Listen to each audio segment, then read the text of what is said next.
What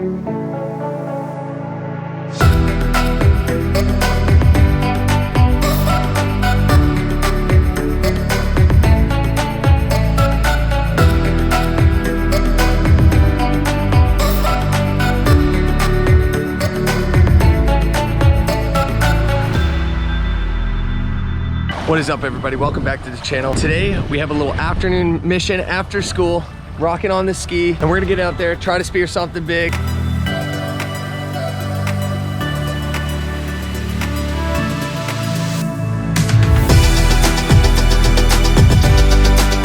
All right, so here's diver Joe. Yo. What do you think we're gonna get after today? I mean, West Palm could get into anything. APs, cobia. We'll see whatever swims up. Yeah. What do you think about this wind? Yeah, it's not too bad. Shouldn't be too hairy out there. Maybe 2 or 3. Yeah, could be worse. Yeah, we'll just plow through them in the ski, our sled. All right, but you guys, you heard it. We're going after anything that we can get. Stay tuned. I'll see you guys out there on the water.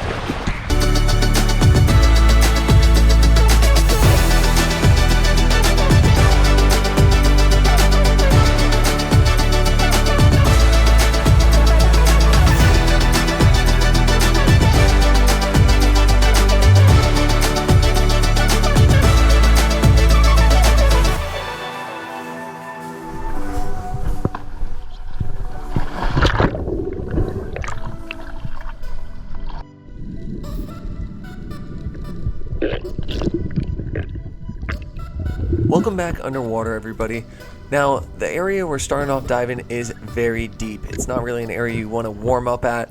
The top of the wreck is at about 80 feet, and you'll see all the wreckage kind of from the surface right there where I'm at. I'm only like 20 feet deep underwater, and this dive I only go down to about 40 feet. And that's okay to hunt if you're kind of going for pelagics, because something could come up to you, see what you are, and then maybe present a shot.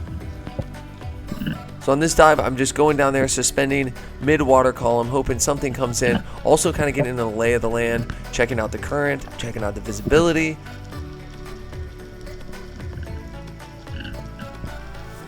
And usually when you make this first dive, you're not necessarily trying to kill something immediately. It's almost just like a mission to scope out what the conditions are like. You can see a shark over there.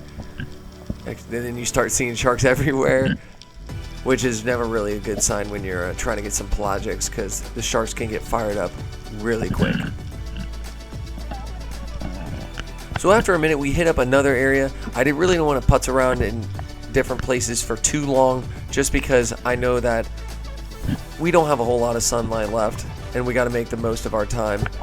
And on this dive, we hit some reef structure. And same deal, went mid-water column, was kind of cruising around, and I'm telling you, this current was absolutely pumping. And you see this lone bull shark kind of chilling, and me personally, if I see a bull shark, or one or two, I usually try to move spots, and that's what we did quickly on this one. And now shortly after this, I was at the surface, and this is why I love being in the water. You see these little sea slugs, or sea gypsies, or whatever you want to call them. First time ever seeing them, and there were a few of them in the water, and they're really, really pretty, and it looks almost like an underwater butterfly.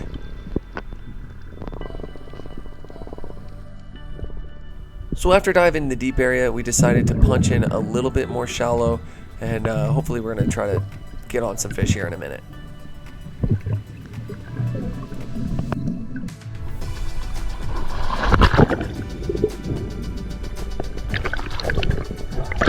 The spot we're at now is a barge in about 70 feet of water.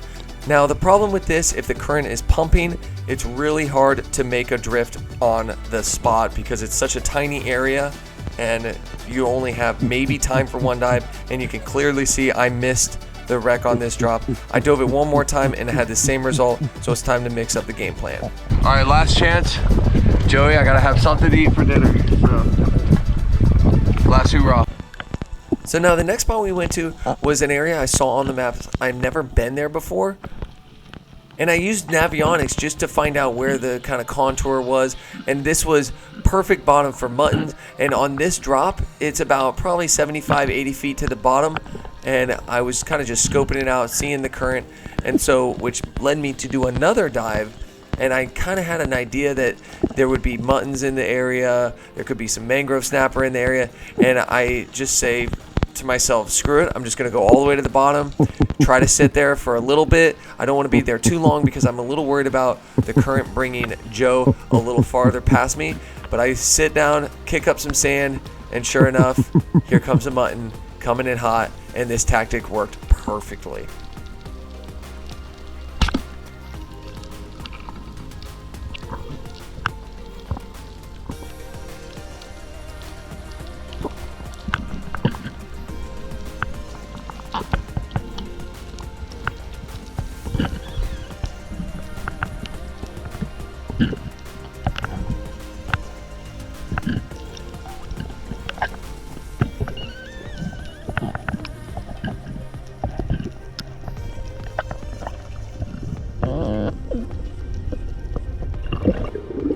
Once I had that mutton in my hand, go ahead and brain him just to make sure I put him out of his misery and he doesn't flop off the shaft and get away. So after I put that mutton in the jet ski, I had enough time for one more drop, and I decided to do the exact same thing. Had a nice breathe up at the surface, go down and just sit at the bottom. I do a little bit of grunting, and I made sure I threw up some sand, and I'm telling you, the muttons see the sand from a long ways away because it's kind of bright, it's something that's abnormal, and they kind of head over because they're curious. And now that's a nice sized mutton I saw, and what I should have done, I should have just laid back down and he would have came around to the front, but luckily enough, I was able to swing my gun, land a shot, and get a hold of the fish. And on this dive, I actually started cramping about this point. Both my calves were cramping, and it was a really hard time to kind of kick my fins. You can kind of see the way I was kicking them, and I just, in my mind, I was like, you know, I'm just going to get a hold of the fish. I'm going to at least free up one arm, and I start swimming with one arm up to the surface and lightly flutter kicking, and luckily I was able to make it up to the surface without a problem.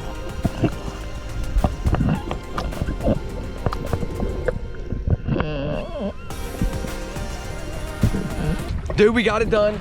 The sun is kind of setting, and I told Joey, I was like, dude, I need some food to eat for dinner. I have nothing at home, and got it done. That first mutton went down, plugged him at 82 feet. I was randomly going from spot to spot. I found something on the maps that showed a lot of like kind of little mini structures and a long stretch of it. It was almost like a very small reef, and I know mutton snapper love that, and they are one of my favorite. There we go, baby. Solid mutton on the ski.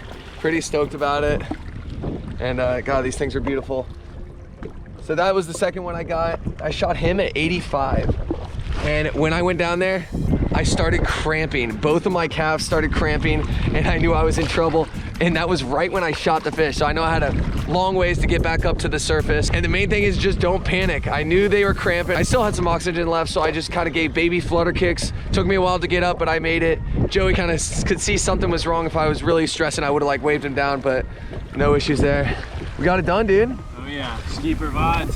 The ski provides. So I'm gonna be cooking that sucker up for dinner, and I'll see you guys back at home.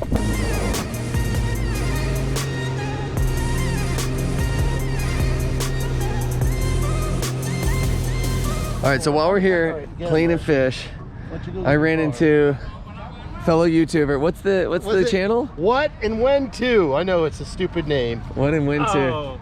Have you seen his stuff? Man, he's an idiot, right? I film all myself almost getting killed, and regulator blows up at 180, and catching lobsters. That's the exciting stuff. Dude, all right, I know what I'm doing tonight. I'm eating mutton, and I'm looking up what and when to. Yeah. That's what it is. Look up how to catch lobsters. It's got like 3 million views. Holy cow. Okay, yeah, this guy's way more famous than me. What's up, everybody? We are back in my kitchen, and I'm gonna cook that mutton up the best way I know how. It's gonna be herb crusted, and I'm going to bake it. And now those guys I met at the ramp, that was so cool meeting a fellow YouTuber. They shot a stud AP, and it was nice enough of them to trade me a mutton fillet for some AP. So I'm gonna have some African pompano, as well as the mutton. And if you haven't seen an African pompano, I have a video of me shooting one. I'll link it up in the corner, and it's pretty cool, so go ahead and check that out. Okay, so what I have is I went ahead and got some butter, cooked it down, and I also chopped up some onions and garlic as fine as I could. And then what I'm gonna do is I'm gonna add everything into this butter, and I'm gonna let it simmer. I'm gonna put some Worcestershire, some Southern Palate, basically some Creole seasoning, some pepper, and then some parsley flakes. I'm gonna let that stuff cook all gently together. So now what I got going here is I added everything in here. I'm gonna let this simmer a little bit, let it cook down. And in the meantime, I'm going to use that glass pan. That's what I'm gonna cook the fillets in. Now that AP was way thicker than the mutton fillet. So a little trick is you make sure you dice all the fish the same thickness. Otherwise, some will cook longer, some will be overcooked, some will be undercooked. So that's what I kind of did here. Some of those pieces were super thick, so I went ahead and cubed them a little bit. And you have, obviously the mutton fillets are a little bigger, but they're also skinnier. But the next step is I have all this deliciousness mixed together. Now I'm gonna go ahead and, I like doing the gluten-free stuff. Makes you a better diver, in my opinion. But I don't have a lot of it, so I'm gonna use panko breadcrumbs. Ideally, you wanna use Italian, but I have some gluten-free ones I'm gonna use. And you just wanna kind of thicken up that mixture. That's all that I have of that. And then the rest I have to use some Italian just because, you know, it is what it is. Oh shoot, I forgot. I have to get this stuff, and I wanna butter it basically on top of the fish, so that juice, that butter, just lather this stuff up. You're supposed to do top and bottom of the fillets, but I ain't got time for that. I'm hungry and I need to eat, and I don't think it makes that much of a difference. All right, now what I want to do is I want to thicken up this mixture. I want to mix the breadcrumbs, and what I'm going to do is I'm going to basically put this breading over top of all the fillets, and so it's going to kind of give it like an herb crusted, you know, flavor. You see how it's kind of still gooey? I want to make sure it gets some thick. You want it to be like a crust, not like a liquid. You just keep mixing it. What are you looking at? She wants to get in on this action. I already gave you food. I fed you the bloodlines. I fed you the bloodlines, and you don't appreciate it? It's messed up. Yeah, I'm super stoked I was able to get out there today, and I can't believe that I got those muttons on my last 2 dives of the day. That was pretty epic. But honestly, I really don't like doing that diving where the current's pumping on the surface, and I really had to, you know, be careful, because if the current's pumping on the surface, once you go down to the bottom and bottom hunt, you stop, and your dive buddy, the boat, everything keeps on going because the current was freaking just ripping there. But I mean, that's kind of good because it brings fish and brings bait. The current does, but it's you know, it's sketchy if you don't have the right people with you, or because something could go wrong. Like me cramping down there, that was pretty sketchy. And really, I mean, I think the key is just to stay calm. You have a lot more breath than you actually think. I was only down there for like 1:30, and I made it up without a problem.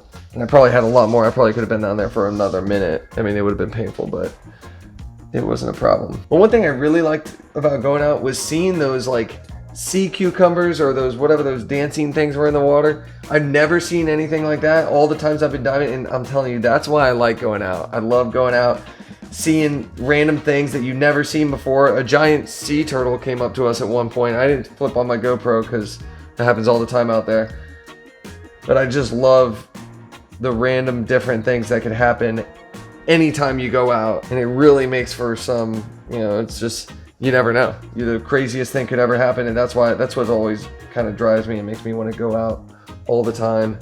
And you know, just because every time it's something different. You usually, like 9 times out of 10, something happens. You see something, you shoot something, you have an experience, an encounter that you've never had before, no matter how long you've been out there. So that's something really special about going diving. And even if you don't come home empty-handed, you have the experience and the thought of the unknown while you're out there. So I had a good day. I was happy, and I brought home dinner.